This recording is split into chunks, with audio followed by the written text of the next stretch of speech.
ድንቅ አድርጎልኛል በደሌን ሳይቆጥር ድንቅ አድርጎልኛል ወደ ቤቱ ጠራኝ ድንቅ አድርጎልኛል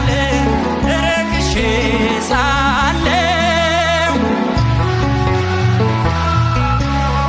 ልጄ ሆይ ናለኝ ድንቅ አድርጎልኛል በዳግም